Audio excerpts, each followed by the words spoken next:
Show. It's the Real Chat Daddy Show. Good evening, ladies and gentlemen, and welcome to the Real Chat Daddy Show. Let's say good evening, ladies and gentlemen, and welcome to the Tuesday night edition of the Real Chat Daddy Show. I am your host, Chat Daddy. Glad to be back with you guys on a beautiful summer day. Not too hot, not too cold, just a beautiful day here in the Chicagoland area.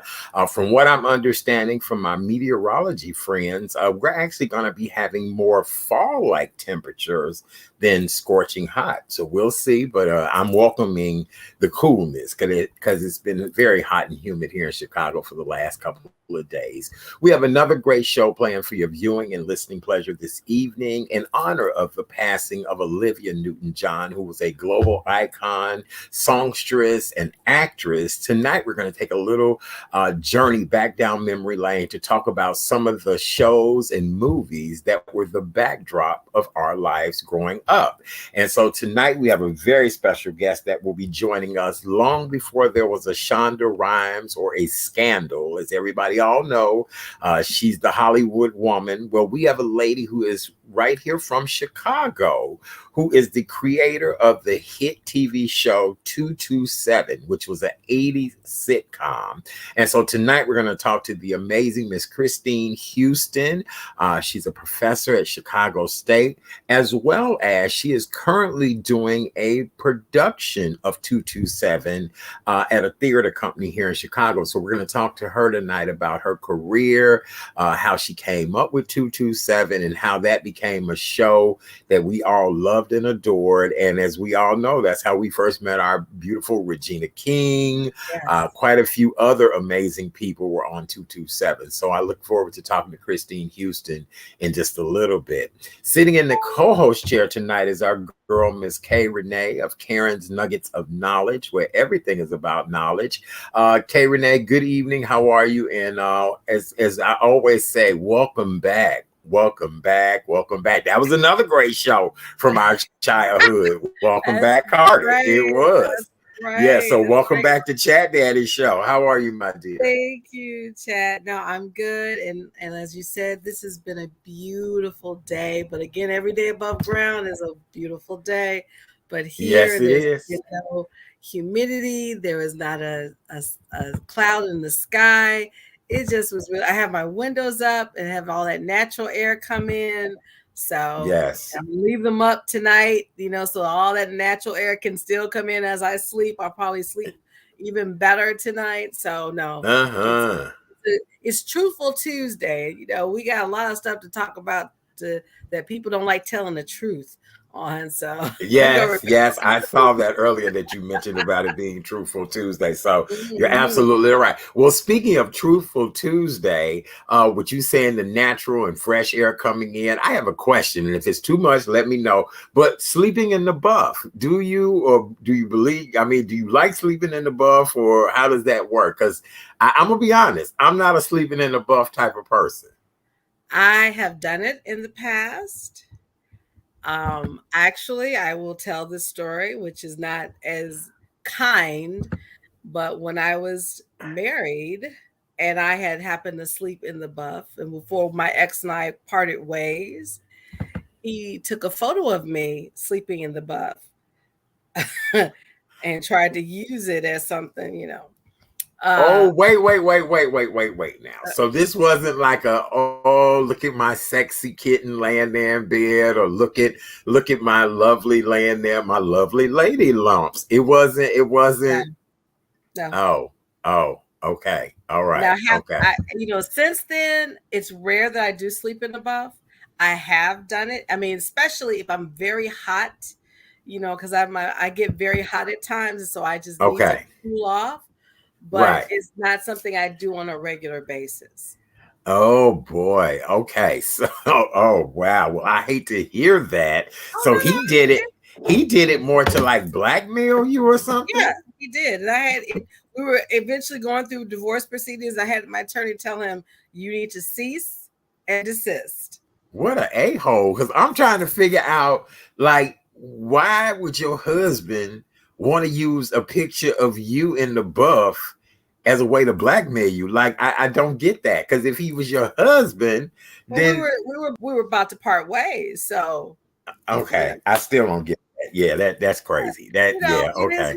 It is what it is, Art.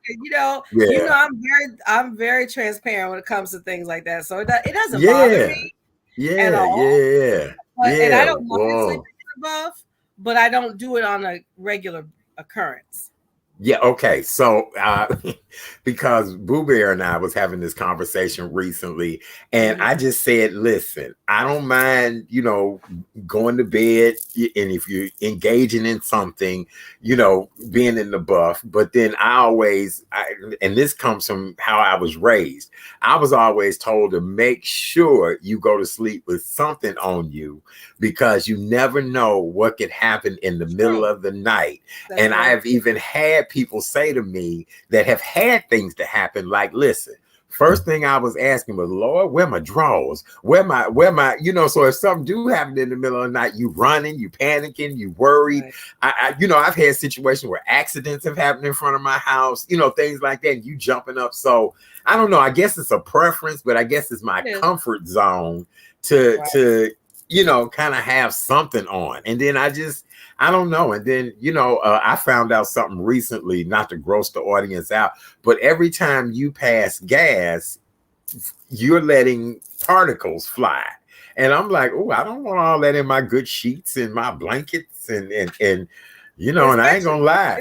Especially you have a digestive problem. Yes. Look, I ain't gonna lie. The exchange between me and Boo Bear at night is enough to kill a human in the bed. So I'm just like, Lord, today, no, we put a muffle, put something on between that, put a barrier on, please. So yes, exactly. So I'm gonna leave that at that. Absolutely. So Marguerite said that's called revenge porn. Yeah, good for you, Sister K. And she's laughing at what I said. Yeah, no, no. I understand it. For me, I'm grateful, like you, especially my mom. My mom wanted to wear pajamas, had tops up to here. I couldn't stand that. Yeah. And so as I got older, I then we compromised. And she's okay. You wear a nightgown. Now I wear night shirts and lounges to bed. But when I was married, of course I do it now. And I wear my nice lingerie. But there are times I have been in the buff. And unfortunately, when he and I were truly about to part ways, we didn't sleep together. He slept on the couch. I slept in the bed. And one evening, I was really tired. And there are times when I get real tired, I'll just take my clothes off and just wrap the comforter and go to sleep. Well, he pulled the comforter one day and started snapping. And I'm looking at him like, okay. I didn't even say a word. I said, you done? Oh my God, are you kidding me? We went through the divorce proceeding. I told my attorney, I said, you need to send cease and desist, because if I have to come out and do something, I'm going to jail. Oh Lord! I mean, I'm wondering, like, was he gonna try to turn you into a centerfold? You hear me? Right? I'm like, yeah, yes. I'm like, was he trying to turn you into a centerfold, or I'm just trying to figure out, like, well, and the one thing I give Boo Bear credit for, he doesn't even bring a cell phone into the bedroom. You know what I'm saying? So I'm the one who has a cell phone sleeping next to the bed, but that's only. That's a whole nother story. We have to talk about just, how you always on call, that type of thing. All right. Well, ladies and gentlemen, we have a wonderful show planned for you guys tonight. We're so glad that you're here with us. We appreciate you guys for joining us. It's our Tuesday night edition of the show, and we have just so much to talk about. I really did not look up the COVID information for the day because I know it would be the same situation. The conversation has been about monkeypox. It's so funny. I know several people who have experienced some type of rashes recently, and I would be included. This past Sunday, I had a little pimple start right here on my arm, and I was like, oh Lord, I scratched it. Next thing you know, I had broke out in other places over my body. I was so worried, concerned. Right. I hadn't said anything to anybody because, of course, you don't want it to be monkeypox. Well, I went to the doctor today, you guys. Here's where I went. It is not monkeypox. They believe that I actually picked up something more like maybe an ivy or some grass or, a bug or something. But it, the doctor was saying to me today that he thought it was airborne, what I had picked up. And then I noticed a friend of mine's on Facebook today had a little pimple on their hand, and the caption read, I'm about to cut my whole damn arm off, right? I'm about to cut my arm off. So yes, so I did find out from my doctor today that monkeypox, the bumps are very big pimples. They're very aggressive, mean, nasty looking pimples that if you do get monkeypox, quite a few people who I'm seeing on social media and interviews are also saying, listen, this is not that I was having sex with somebody. Somehow I just picked it up. Right. So I'm hoping that, because I know of a Black female who she was on the monkeypox. She was on the news this afternoon. And she was saying, listen, this ain't got nothing to do with no sex, whatever. So it just makes you wonder. But it was so good today when I was with my doctor. Just so happened I had this appointment today and was able to, talk to him. But it was not monkeypox because, now I'm so worried and paranoid. And I know people are getting the vaccine. I know several people who have gotten the vaccine. But I was told that if you are of a certain age, i.e. our age, and if you got that mark on your arm where you got the vaccination many years ago, everybody know that little spot on our arm, that the monkeypox vaccination is the same thing as smallpox vaccine. Got it. So if you got that young when you were younger, you should be protected. Now, I did have a conversation today about, not knowing how long that vaccine would cover us. But I tell people, hell, that's been a long time and I've gotten, nothing. So I'm just going to go with God, because right now I'm so worried about just the number of vaccines and shots that people need now. 10 years ago, we wasn't hearing all of this, because now we're looking at West Nile virus. We're looking at polio having a resurgence. So it just makes you wonder, I'm sure measles will come back, and mumps. This is like, you remember we took all these vaccinations when we were younger, and now I don't know what's going on with this, with the air, with the world period. We just got to be vaccinated. Yeah, that's true. Rubella and just all of these different things. So stay healthy, you guys. Stay on top of your health and schedule those doctor's appointments and figure it all out. Okay, so go right ahead, Kay Renee. Let's get busy with the news. Well, last night, it happened yesterday, and I couldn't believe that this has never happened in the history of the United States as far as the presidency, right? But apparently 45's Mar-a-Lago estate was raided by the FBI. Dun, dun, dun, dun. Dun, dun, dun, dun. They were looking for some things, because apparently 45, he thinks he's truly above the law, because they were showing photographs of him flushing down things in the toilet, because when he left the office of the presidency, he took some documents that he wasn't supposed to be taking. Now, and of course he's going to hype it up by saying they just weren't respectful of my residence. They even opened my safe. Well, how the hell? Did they have a blowtorch where they just blew the safe up to open it? But they found 15 boxes of documents that were deemed classified. So that's the problem. You cannot, when you leave office, all that access that you had, you don't have anymore. And apparently he doesn't understand that, because I think he believes he's just taking a break right now. He don't believe, because he believes that the presidency now has been stolen. He will always say that. But I really think in his head, he's like, well, I'm still president. But what got me was the number of protesters that were outside of Mar-a-Lago in defense of him. You get what I'm saying? Like in the middle of the night, there were people out there just, I mean, cheering and booing and like, you got to be kidding me that our world has come to this type of behavior, you know? So I don't know. It's interesting. Mar-a-Lago is a beautiful place. I tell people, here's the funniest thing. To have gone someplace like that before all of this and to know this is all broke down to what it's going to be or what it has been, and I'm sure what it'll be in the future, is just incredible. You know, Mar-a-Lago was considered the White House of the South while he was in his presidency. So, and it's a beautiful estate. It's really fabulous. I have a friend that does not live far from his Durrell compound or his estate. So just interesting to say the least. But yeah, the FBI swooped on in. And here's the deal. It's the FBI. They do whatever they need to do to get what they need to get. So if they blow torching and trust me, they wouldn't have done it if they didn't have reasonable expectations to go in there and do what they need to do. They just not going to come and say, you know what, we made a mistake, we're not coming. They had evidence to prove that he is taking some things and they want it back. Right, absolutely. Because he's not going to keep any secrets.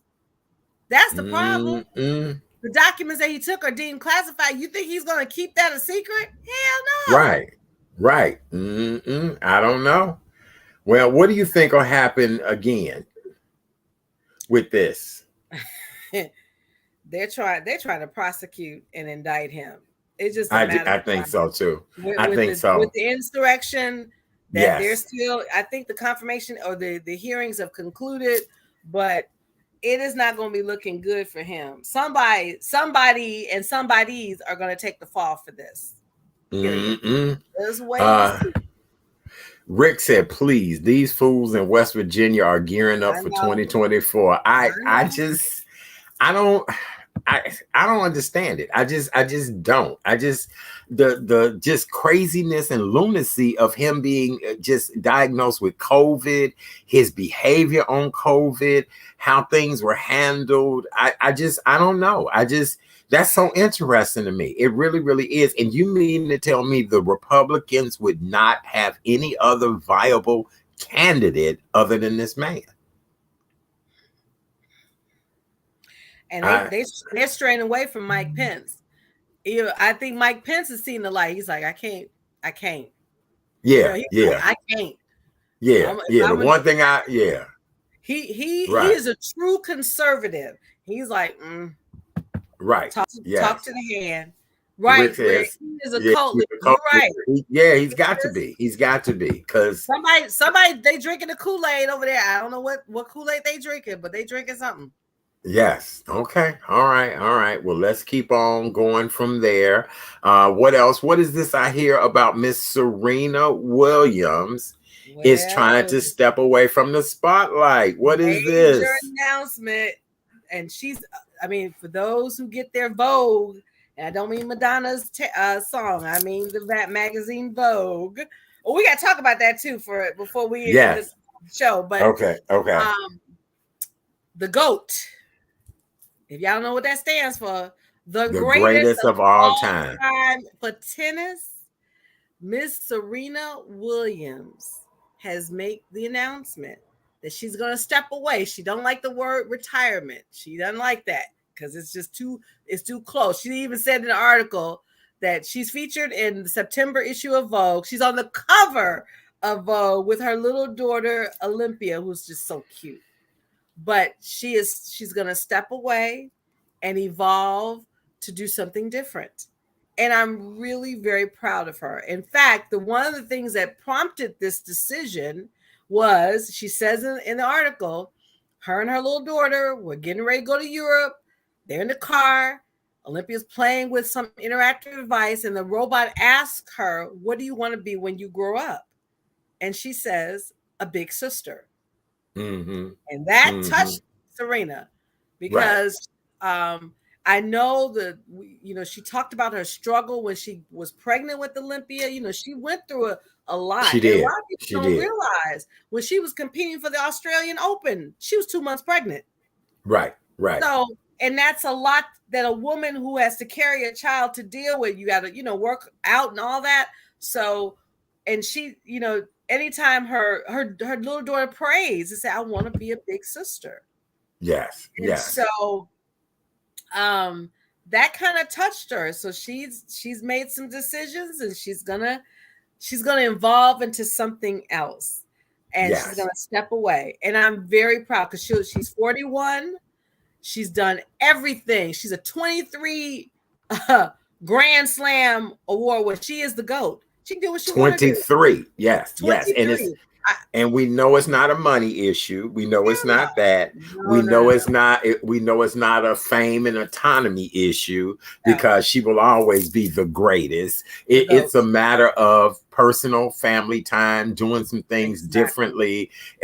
She can pivot into just so many different things. Commentator, whatever her other passions and things are, and what is her true calling. So I think it's great, because I feel a lot of people don't know when to step away. I think a lot of people I feel as if some people have a hard time just stepping out of the spotlight and finding something else to do. I mean, you think about Michael Jordan. When he decided, it took him, Magic Johnson, a lot of these great sport athletes don't know when to walk away. And something happens, i.e. you get hurt and you have no choice. But the fact that she is still in top condition, and making the decision, you know what, I need to do something different. And she has a venture capitalist firm, Serena Ventures. Yes, she does. She does. So and then Rick just made a valid point too. She has a huge fashion line. Yes. And she loves fashion. So I don't think Serena's going to be out of the spotlight. It'll just be a different spotlight. That's right. And I applaud her for that. I applaud her for that. Absolutely. Yes. So for those you don't want to get the article, she's in next month's Vogue, and she's looking absolutely only that Serena could. So congratulations, Miss Serena. You earned it. Yes, very good. All right. What else you got in news tonight? Well, before we talk about back down memory lane, we got to still talk about the transition train is not. Lord, is that train still rolling? Is that train still? Oh no, the Grim Reaper train. First and foremost, before we talk about Motown, let's talk about fashion. Izzy Miyake, Japanese designer. I saw that. I was like, because I used to wear his perfume. I was like, I love me some Izzy Miyake. Do you hear me? You and me both. Yes. And just an icon, another global icon he died of liver cancer at the age of 84 on August the 4th. They just announced it. But, a lot of people don't know this, but Steve Jobs, he designed his famous black turtlenecks. He loved Izzy's designs, and Izzy gave him not just one, he designed 100 of them. And that's whenever you saw Steve Jobs, speak on the upgrades of Apple, he will wear that famous black turtleneck. And I did not know Izzy Miyake designed that for him. Yes, he did. Yes, he did. Global icon, was born in the mid to late 30s. He was a refugee because U.S. bombed Hiroshima. His mom unfortunately succumbed to radiation. Because what happened with the bombing of Hiroshima, and came to he truly is an icon that the rags to riches type of story. He just earned his place in fashion history. So our prayers go out to his family. Yes. Speaking of Izzy Miyake, I tell this story all the time. When I was a flight attendant, I would lay over in San Francisco quite a bit. And a lot of people don't realize this, but in San Francisco, especially at your high-end retail stores, certain fragrances were sold as unisex fragrances. It wasn't necessarily, women's, men. Eventually, most of the fragrances that had the smell like Issey Miyake, a smell like Angel by Terry Mugler. Those were sold as unisex fragrances. And I'll never forget, I had bought some Issey Miyake and was wearing it back here in Chicago. And everybody was like, oh my God, you smell so good. You know, I've been a fragrance person all of my life. I love great fragrances. And one night, I'll never forget this. What is the guy who used to have a late night show? Arsenio Hall. He was interviewing, I almost wanted to say it was Kim Coles or one of somebody. And when they sat down, he said, oh my God, you smell amazing. And I said, before the celebrity said what it was, I said, I bet you she has on Issey Miyake. And sure enough, she was like, oh, I'm wearing this fragrance, Issey Miyake. And I was like, oh my God. Yeah, I have been a huge fan of Issey Miyake. Yes, always. And then when they came out with the men's, I was like, you know what? I'm going to stick with the regular fragrance because I just love it.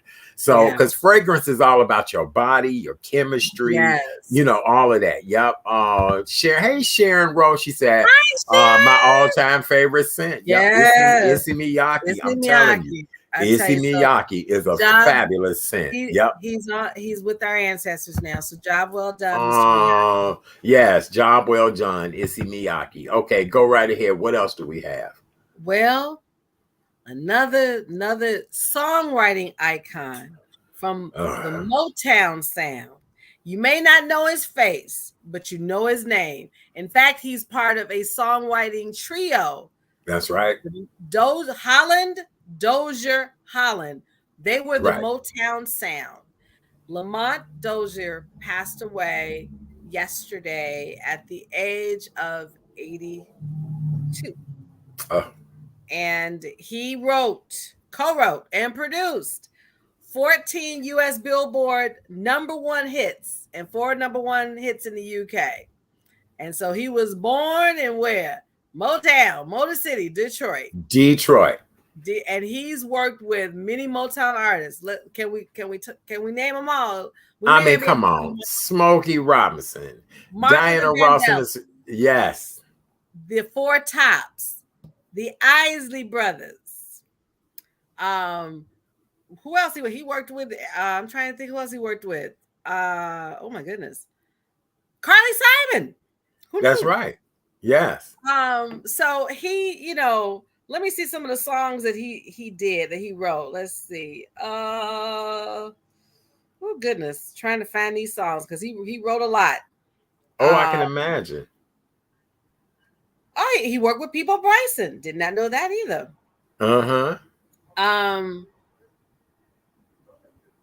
also did you know this? He wrote for the sitcom That's My Mama with Clifton Davis and Teresa. Really? Yeah. He wrote the theme song to it? Yes, he did. Speaking of old school TV shows tonight that we're going to talk about in just a little bit. Absolutely. I mean, let me see which ones he wrote here. Oh my goodness. Let's see. Why it doesn't show this much here? Okay. My God. Trying to Hold On to My Woman. I've never heard that song, but again, everyone knows if you buy any Motown record, you'll see on the writing. That's Holland, Dozier Holland. He definitely he was part of a great songwriting trio, and now, you know, again, he's with the ancestors. And I did not realize this, Art.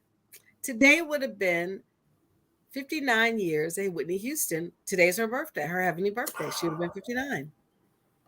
Whitney Houston would have been 59 years old today. Oh my God. Wow. My thoughts and prayers go out. You know, the entire just Whitney Houston story, how that all unfolded, just to know her child is with her again, just, you know, being there. I'll never forget, Regina Daniels was her publicist when I first met Whitney Houston many years ago.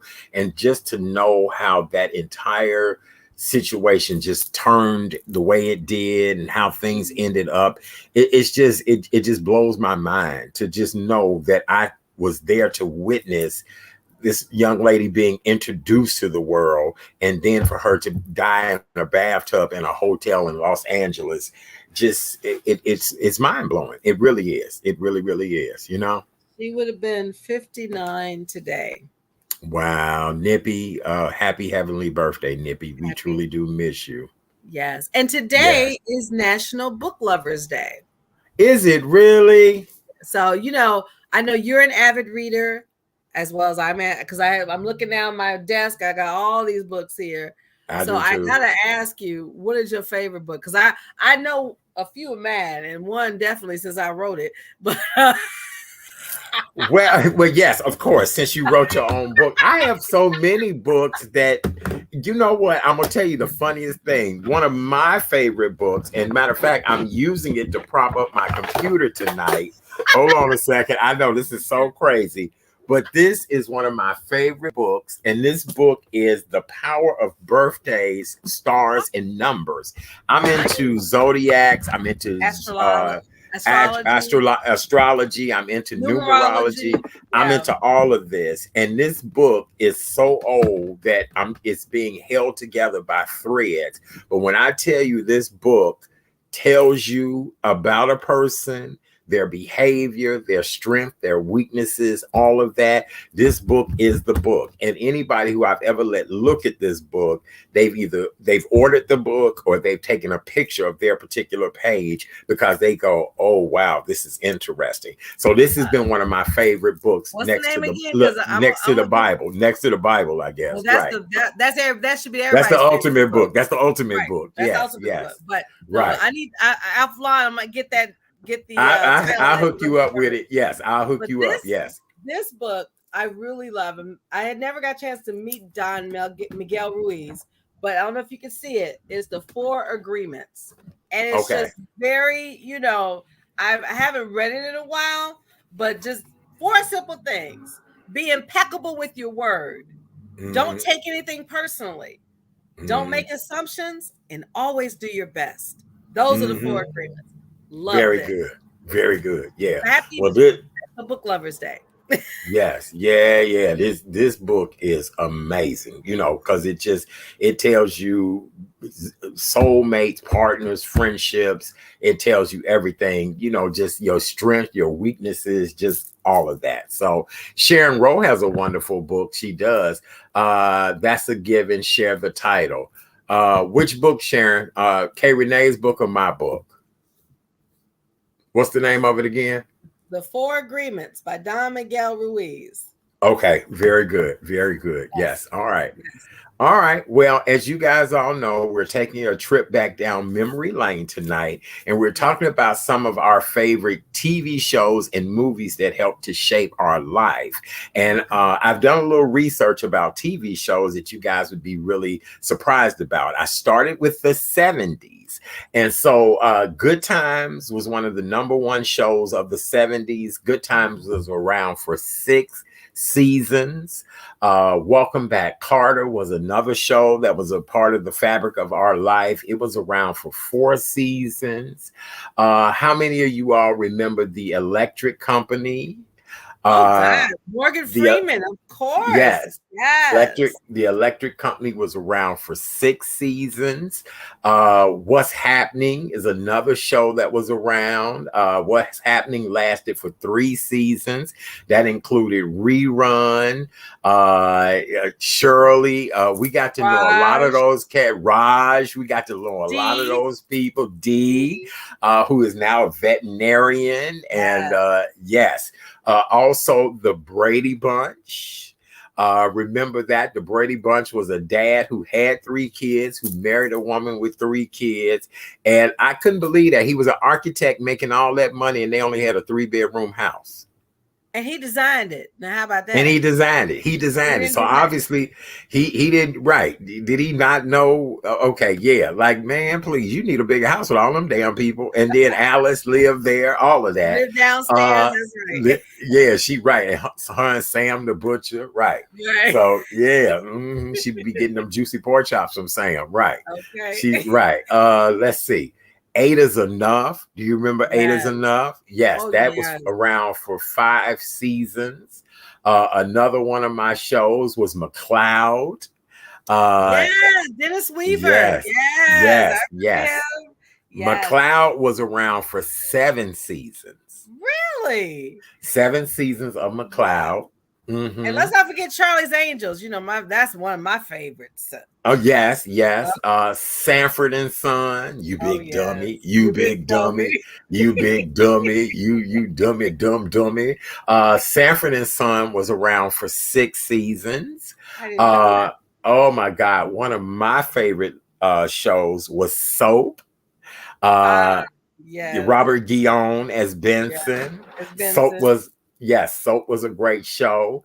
And then, do you remember One Day at a Time? Oh yeah, Bonnie Franklin, Mackenzie Phillips, Valerie Bertinelli, and Schneider, the landlord. Yes. And One Day at a Time was actually around 9 seasons.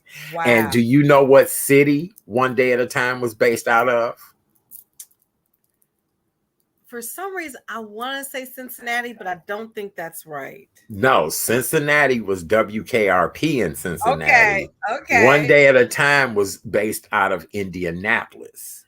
Well, it was in the Midwest. Yes, it was. One Day at a Time was based out of Indianapolis. So yes, it was.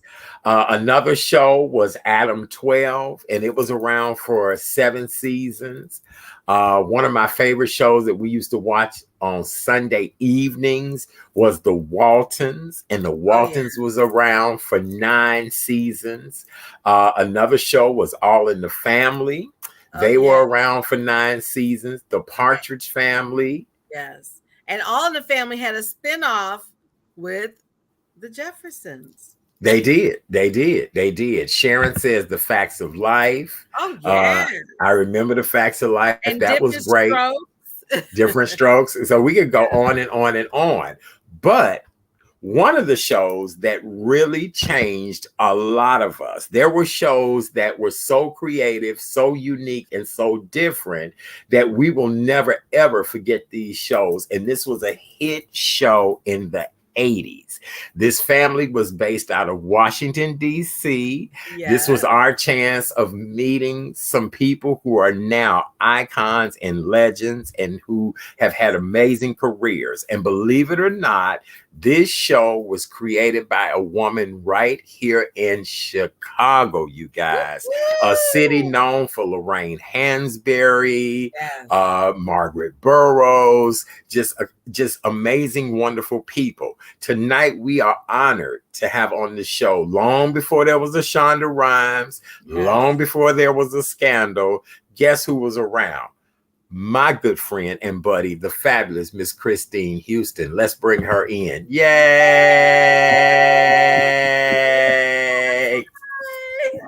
Hi. Hey. Hey. How are you, fabulous? Look, we're giving you a virtual hug. We love you, Christine. How you doing? I'm just wonderful, and I'm giving you a virtual hug right back. Oh, we love you. We do. It is so good to see you. When I got a chance to talk to you yesterday and you were available to be here with us tonight, I was just overjoyed. Again, my sympathy to you on your recent loss. But I just want to tell you, you are truly an icon, a trailblazer, and we are just honored to talk to you tonight. Yes. Well, the honor is reciprocated.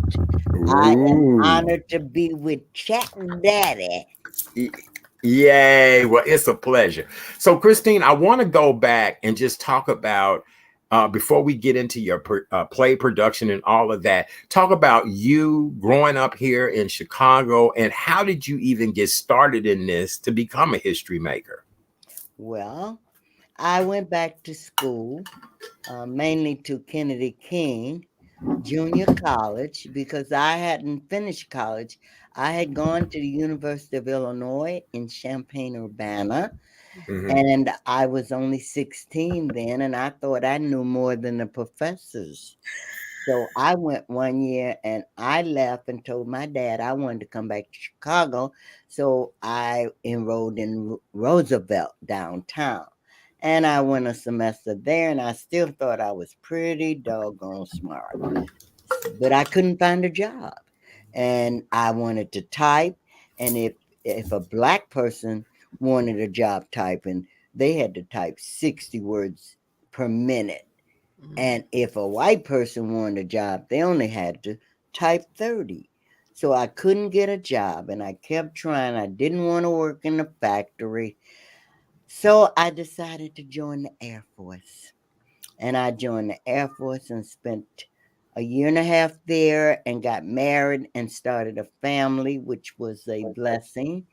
I got I received an honorable discharge, and I started my family. And as I was raising my family, I always had a secret desire that I wanted to be on the stage.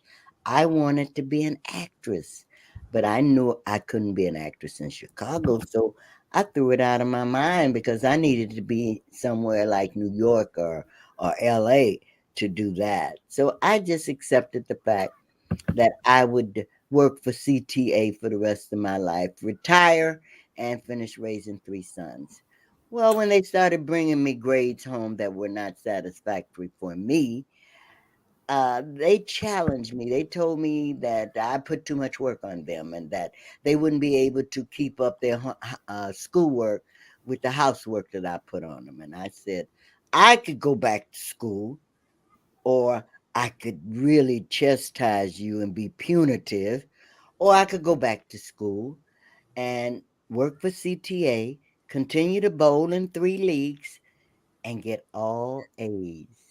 And they laughed. They said, "Oh, you're too old. You're not going to remember stuff like you used to." I said, "You challenge me?" They said, "Yes, we do." And I went back to school.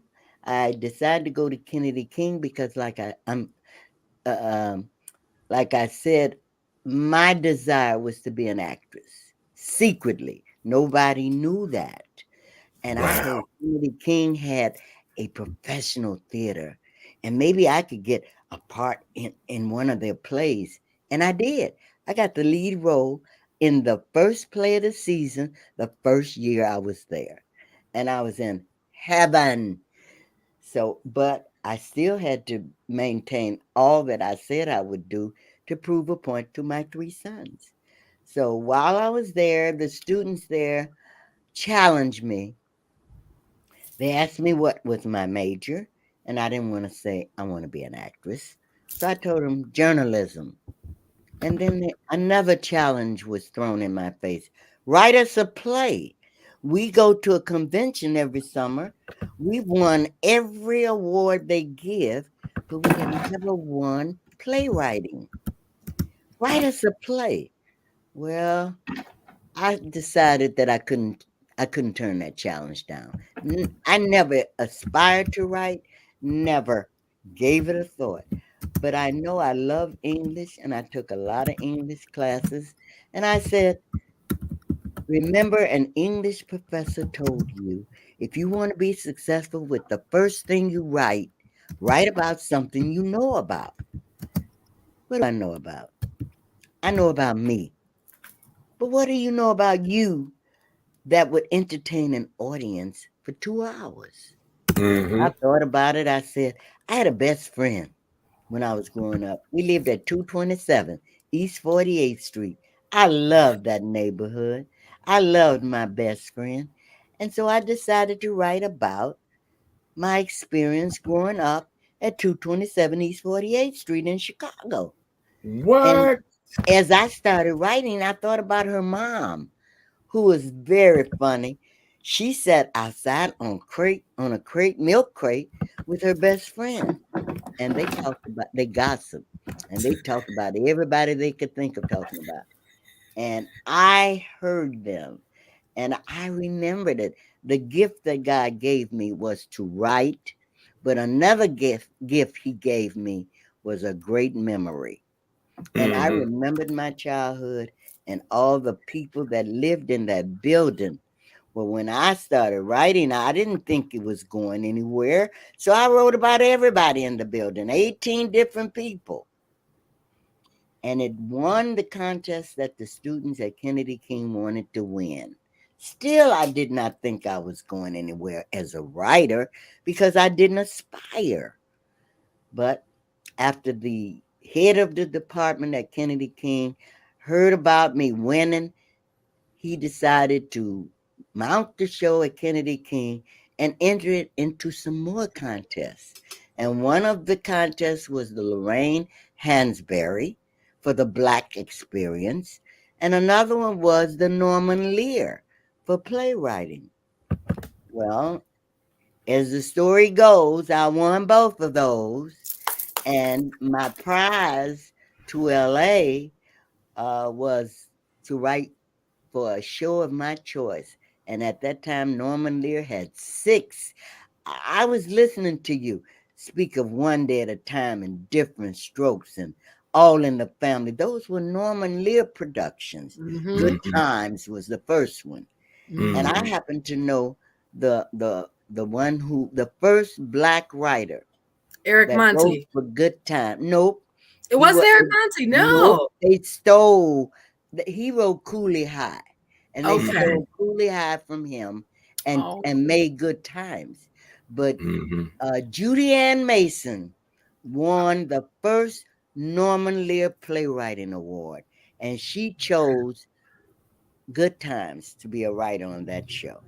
And she inspired me and called me up because I met her at the conference that where I won 227. And she said, and she encouraged me before I wrote it, you need to write a play and get in Hollywood where I am. And that's why I took the challenge to write 227.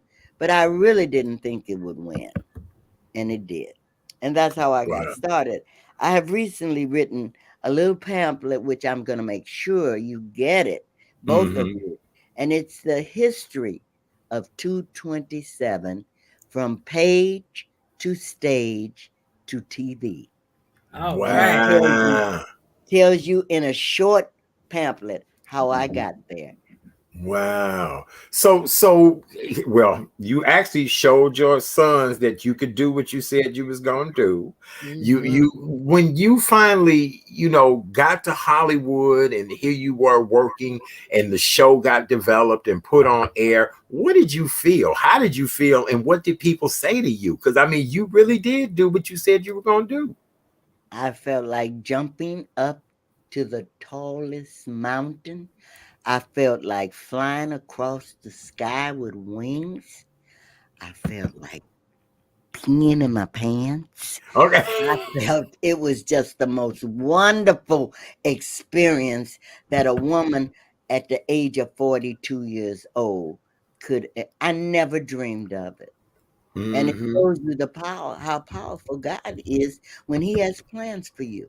Yes.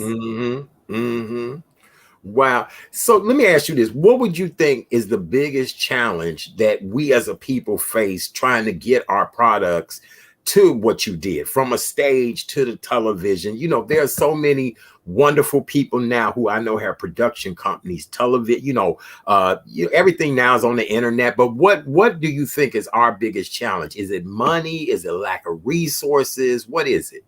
I think it is better than it was when I first did it. We're talking about me doing it 40 years ago, more than 40 years. I see the progress, but there's still a real challenge out there because we're still Black and we're still treated like the minority that some people think we are. But we have talent, and what it is that once we get into something, we do it better than anybody else ever did it before. And that's what they try to, that's why they try to keep us back. Because if you look at every sport or everything that is done, television, sports, basketball, baseball, when a Black person really gets to do it, they really do it. And they excel in it. Money can be a problem because if you don't have the resources, then you cannot reach the place where you get the opportunity.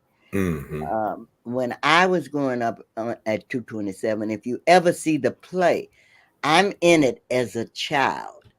And it tells the story of my father and what he thought education was. and how he fought for equality way back when. And he picketed places that would not hire blacks. He was one of the first black drivers for Coca-Cola and Pepsi-Cola. People don't know that. But he would walk picket lines and get men and women to hold signs and protest not being allowed to work for these companies.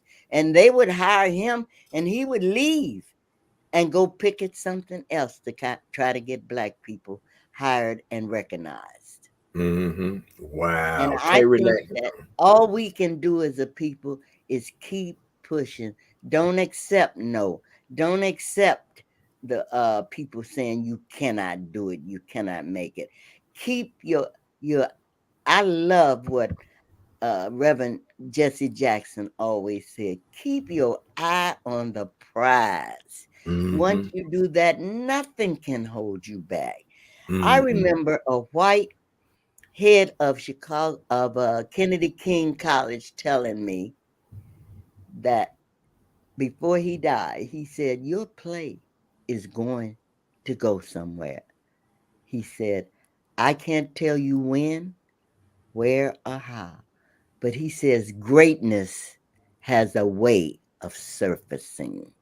Mm. Not, and I did not accept the fact that I was great, but I did think maybe, just maybe, he was correct.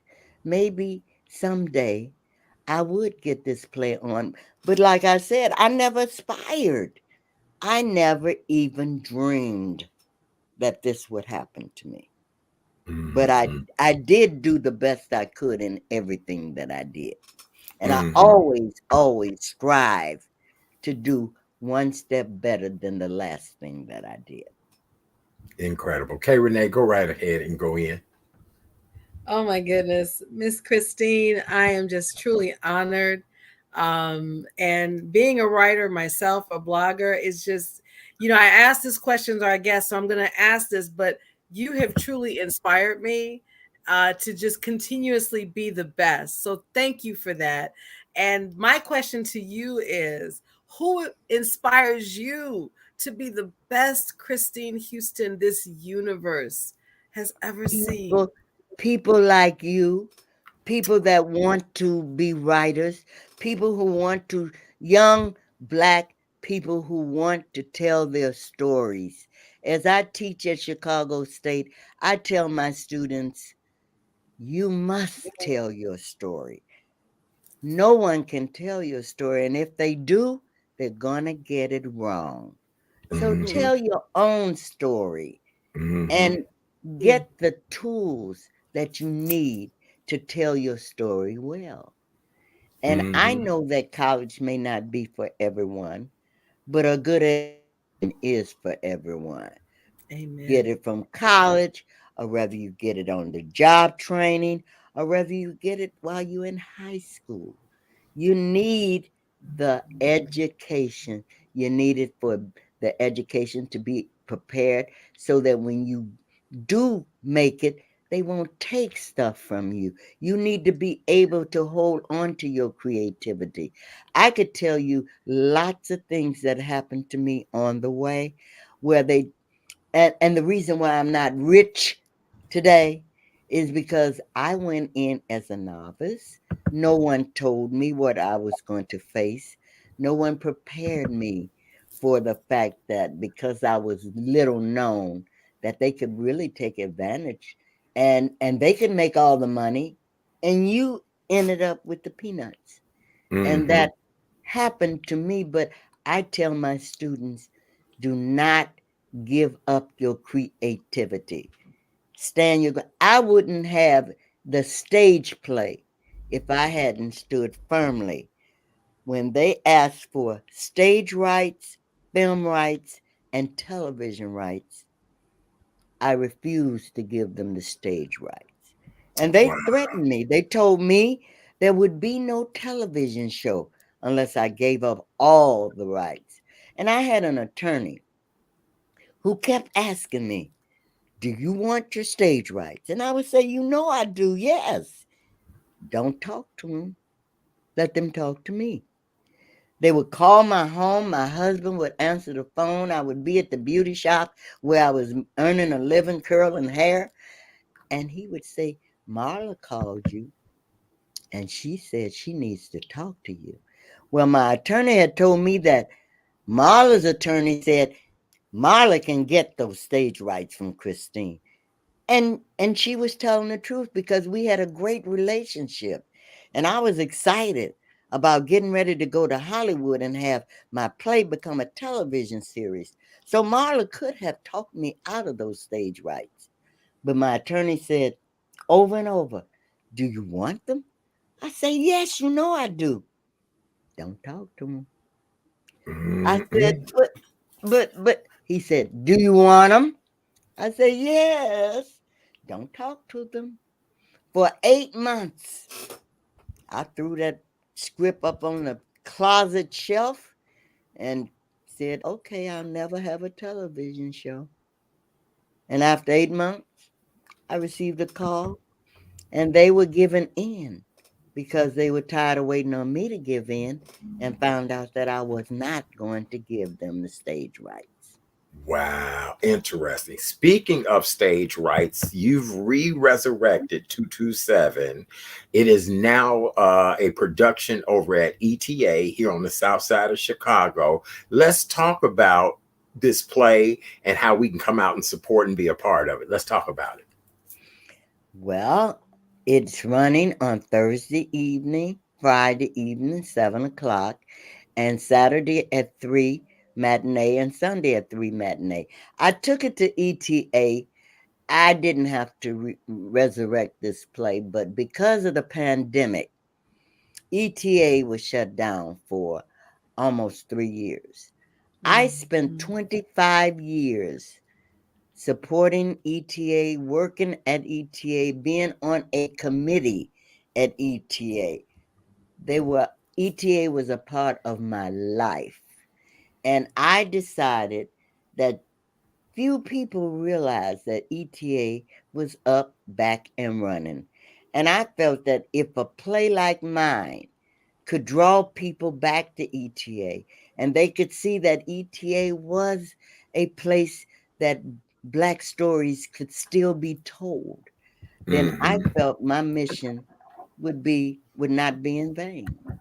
And it also gave me an opportunity to mount it to see if I could possibly get someone interested in taking it further.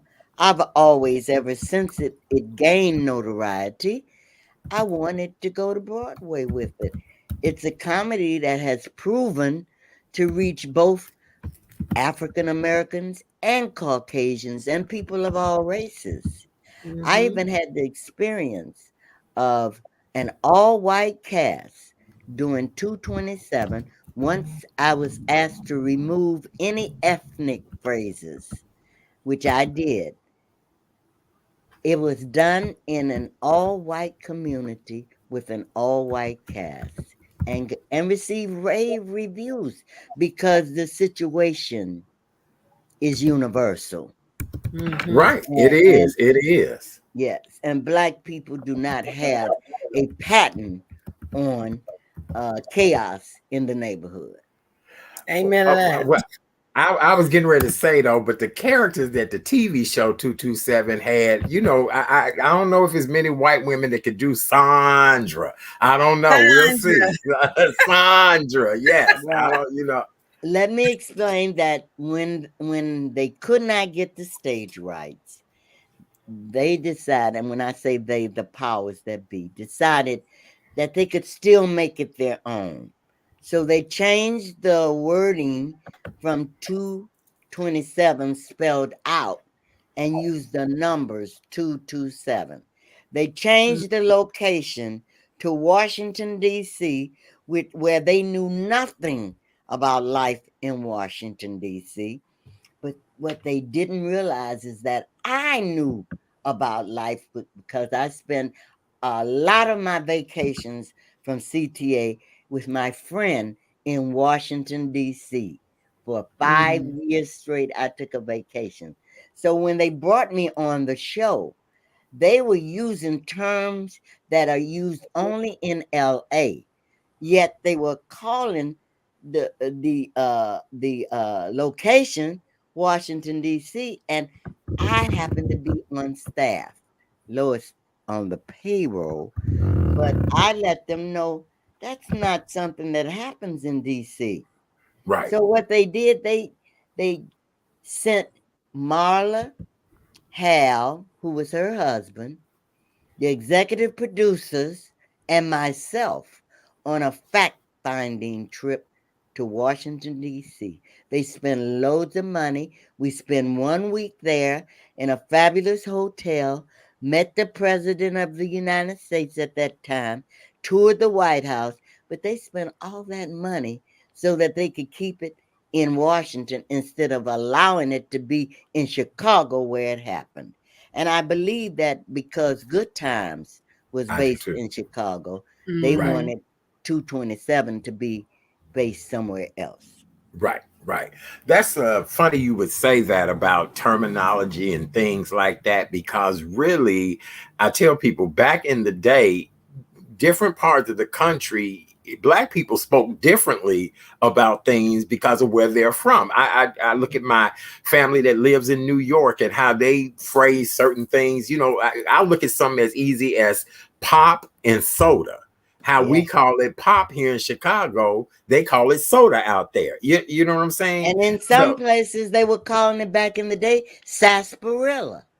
That's right. That's right. Yep. So just interesting. Now that I guess we have the internet and everybody's more universal, people have adapted to the same names of things. But I do remember coming up as a little boy, you'd go visit a relative in Ohio and they would call something different than we would call it in Chicago. So I'm glad you brought that up, Christine. I did. Yeah. So let's talk real quick again about when people can see the play. I put the information up for the tickets. So tell them again when the production, and when does the production end?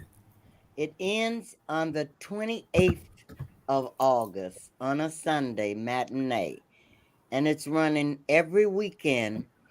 This coming weekend will be the second, and it's running 4 consecutive weekends.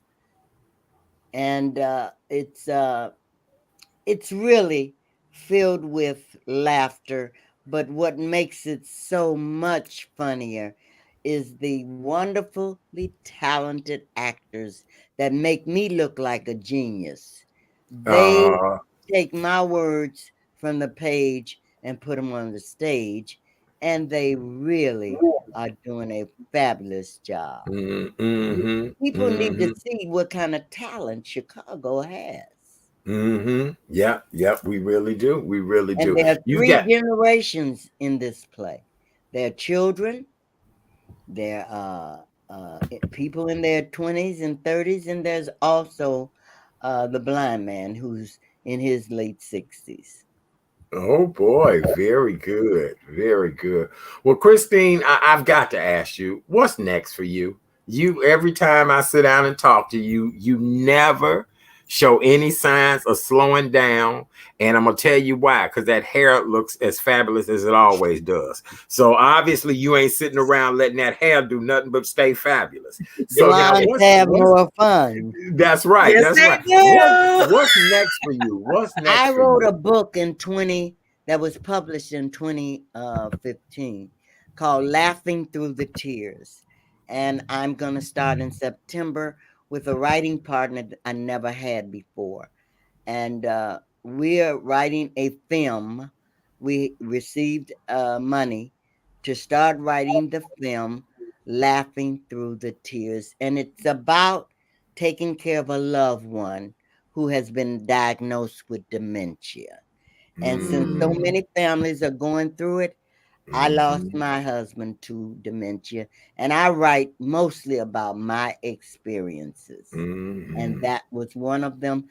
But everything I write has a form of laughter to it, because I maintain the fact that someone coined the phrase, and it wasn't me. Laughter is the best medicine. And sometimes it really is. It really is. It really is.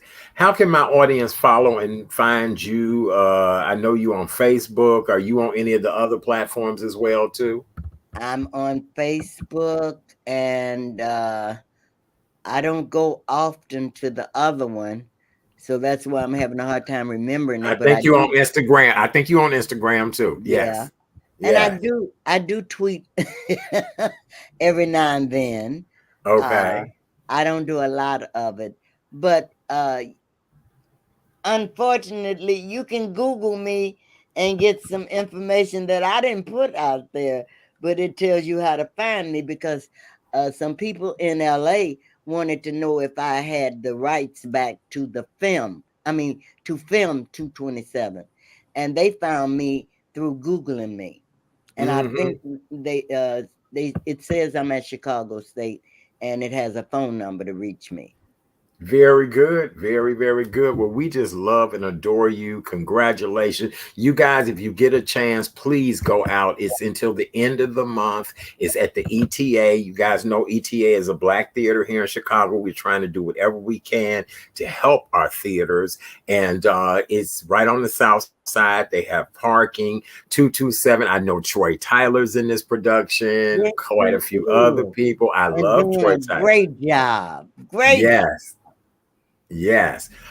In closing, what do you want to say to everybody before we leave tonight? I want to say to all my people, keep on pushing. Don't let no one stop you. Whatever you aspire, everyone has a gift. Find out what yours is, tap into it, and go from there. And you will reach heights you never dreamed of reaching. Oh, I love that. I love that. Oh, you're getting quite a bit of feedback. This lady is absolutely awesome. She is. She is. Miss Christina, we don't believe in telling age on this show, but you are amazing. You look good. You look really Everybody knows. My students know my age. I don't good. hide it. Well, can you tell my audience your age? 86. Oh, Jesus. Damn. Look at you. Look at you. Look at you. You are kidding me. What's And the secret? I want other 86-year-olds to know that you can still do things. You just have to keep pushing. Yep, Amen. I agree. I agree. I know somebody in your situation, and I think they've given up on life. And I think, nope, you've got to. You are my shero. You are my reason to keep Don't give pushing. up.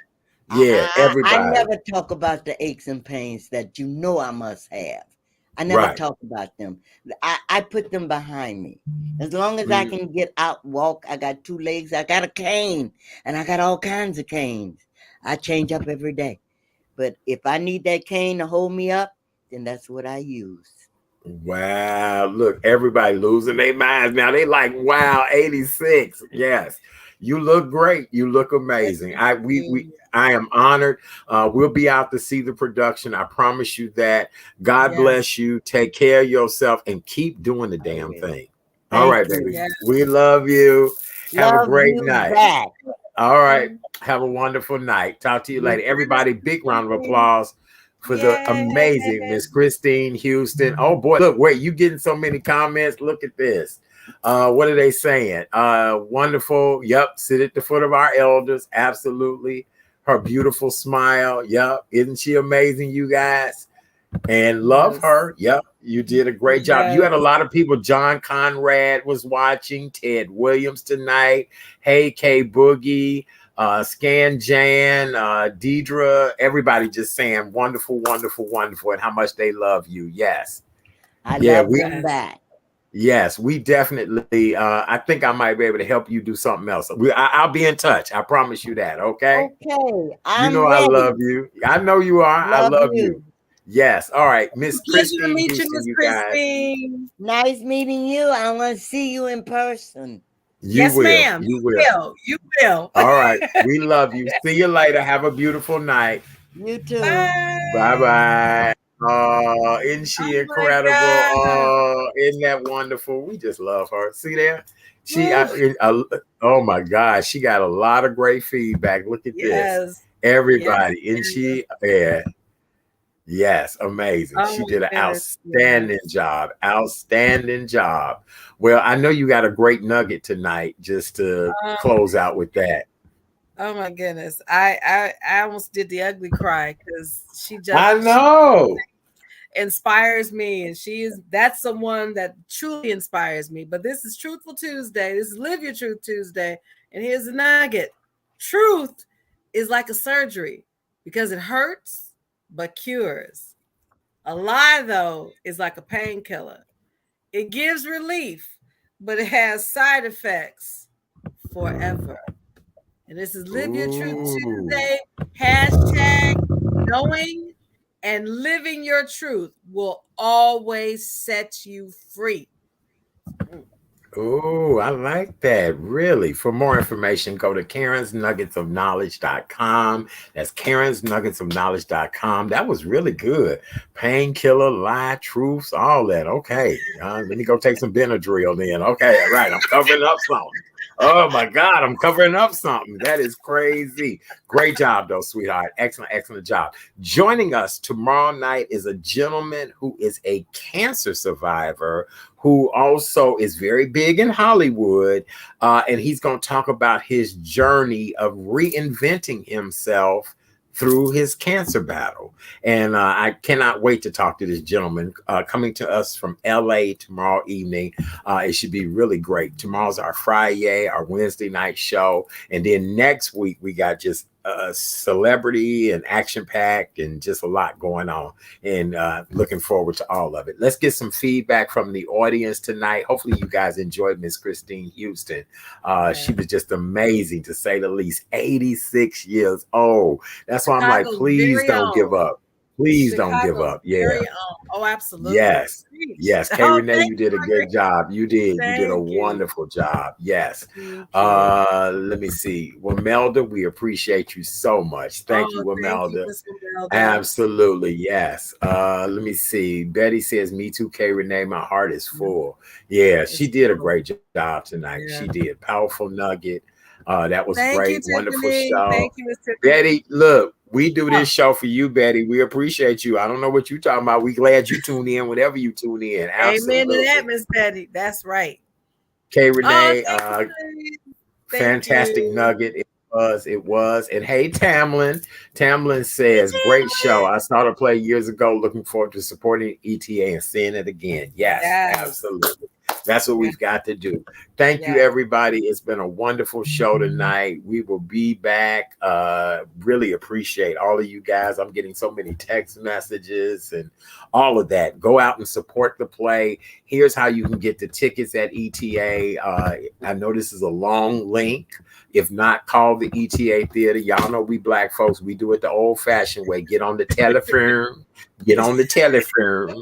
Yes, you know what Grandma used to say. Get on the telephone and call them people up. Hello, is this the ETA Theater? Hello, yes. Grandma would like 4 tickets for Saturday's matinee. Yes, matinee. Yes. Me and the church girls is coming to see the matinee. Yes, that's what you have to do. So yes, get on the telephone. If you can't get all of this down here on this screen, and you don't know how to click all that, because baby, that's a long www. It is. Yes, it but is. Call the ETA Theater. Tell them what you want. Tell them that you need 4 tickets to come see that 227, so you can have a good time. Put on your outfit, put your mask on, and go sit in the theater and have a good time. ETA is a beautiful place. Yes, it is. All right, let's see. We still got some more feedback, but yes, get on that telephone. Y'all know how that telephone works. Yes, it does. Here we go. Marguerite, she says, you're welcome, Sister K, Brother Chat and all. We appreciate you. Rick says, not. Thank you, Rick.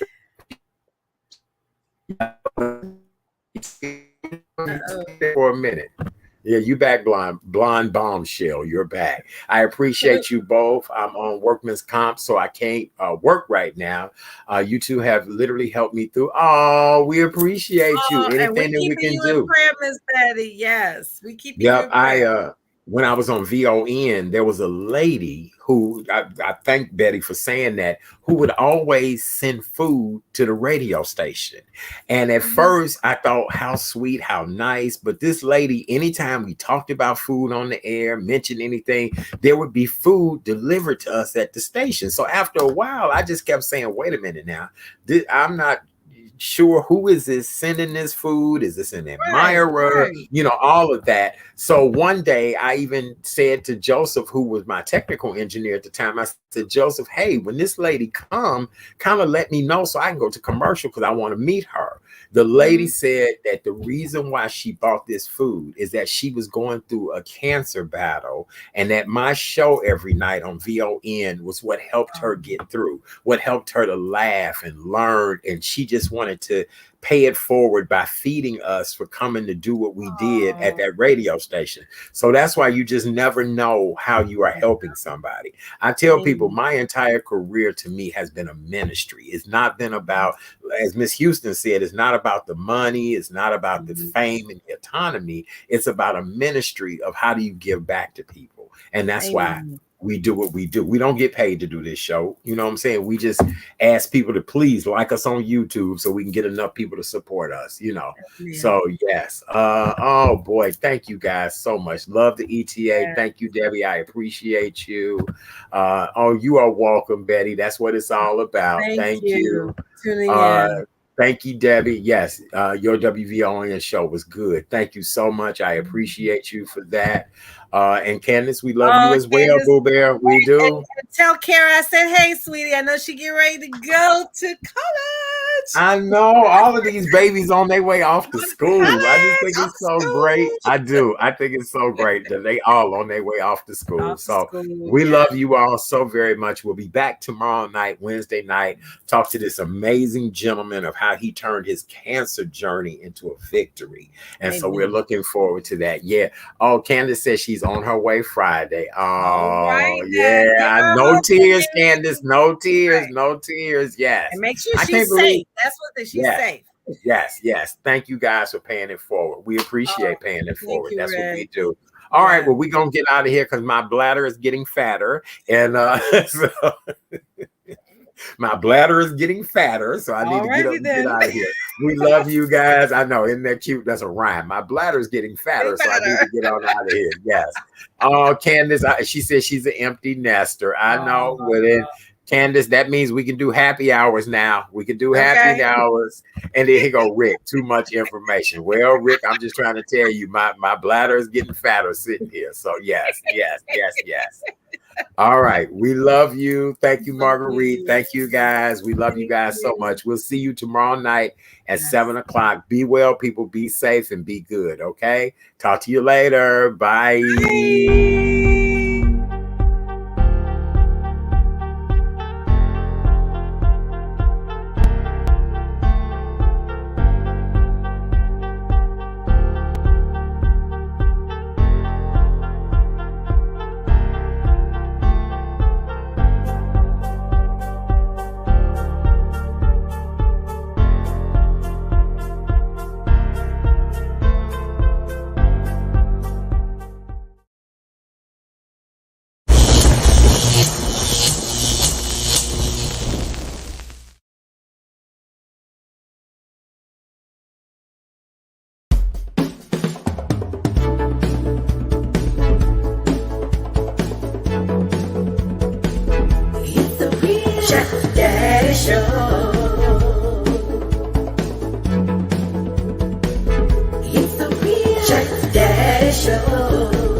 Good evening, ladies and gentlemen, and welcome to the Real Chat Daddy Show.